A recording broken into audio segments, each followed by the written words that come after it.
Hi everyone, Comic Reviewer here.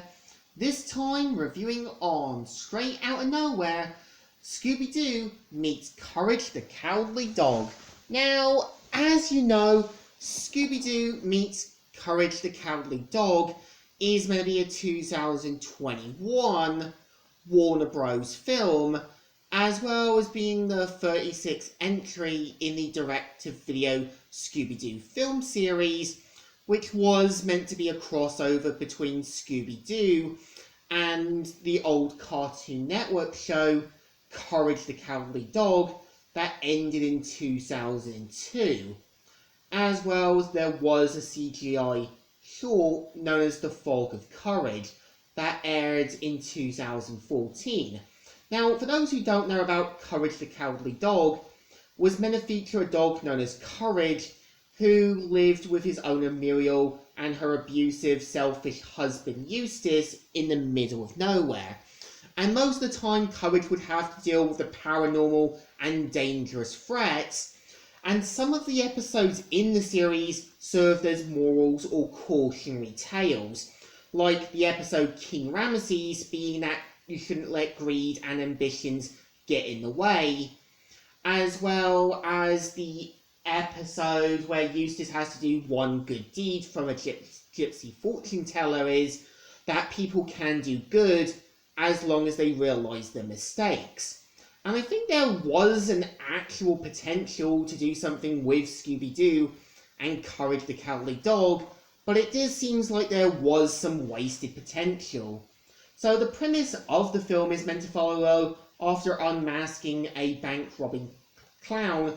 We see how Scooby-Doo hears strange noises, and after running through to find out where the source is coming from, we see how Scooby and the gang meet Muriel, Eustace, and Courage, and it seems like they have their pieces all thrown together, but it seems like the pacing is really slow and not really knowing where it wants to be, because throughout it we do see Eustace kind of still doing his kind of usual antics, but it's not really great as much.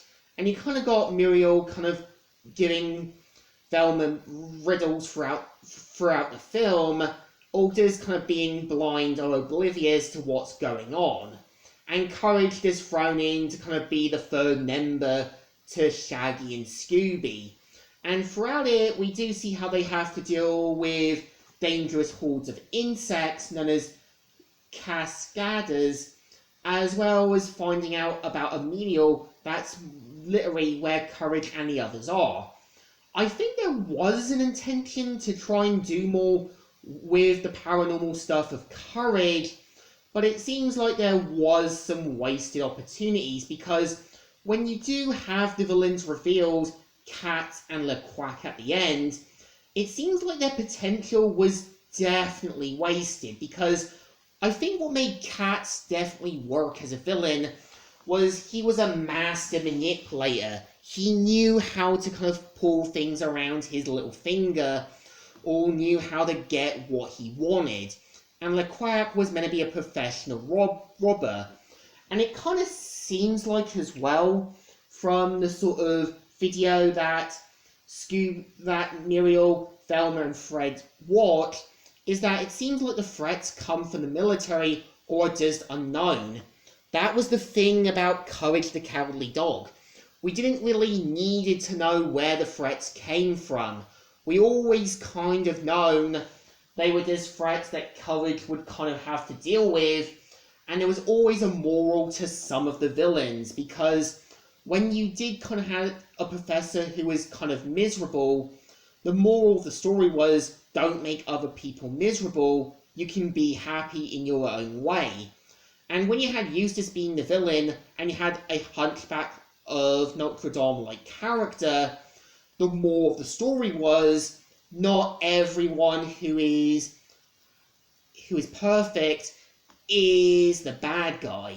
And when you had Courage trying to be perfect, the moral of the story was, you don't really need to be perfect, you can be yourself. And I think if I was to make the film, I would have had it that Cat poses as a book author to have Thelma, Daphne, and the others to go to the middle of nowhere to kind of do their next book to try and reboost their sales after the events of the last film. And also kind of have it them trying to learn more about Muriel, Courage, and Eustace's adventures from the whole Courage series. This would have been a really good idea. It seems like there was potential, and I know originally Maxwell Antoms, who did create The Grim Adventures of Billy and Mandy, and was originally approached to direct the film, but declined upon hearing John R. Dilworth was not going to be involved. And I know this was also Thea White's last role as Muriel before tragically passing away. And I think there was really some great opportunities they could have done more with Courage the Cowardly Dog. Again, I like the Easter eggs. I actually like how there's past references to past kind of Courage the Cowardly Dog threats, past items from the show. But it just seems like everything doesn't really work as a team-up, because when you've got a team-up, you want both shows to kind of get to know each other properly, help them deal with the threats that they're aware of, and have them kind of knowing who these kind of villains or dangerous threats are. It just feels like Scooby-Doo meets Courage the Cowardly Dog was a good idea, but it just feels like major wasted potential, and it's just not really the best one in the series. I think, to me, this one definitely deserves a thumbs down. Not the best, not the greatest, and there was definitely wasted potential. So, Comic Reviewer here, signing out.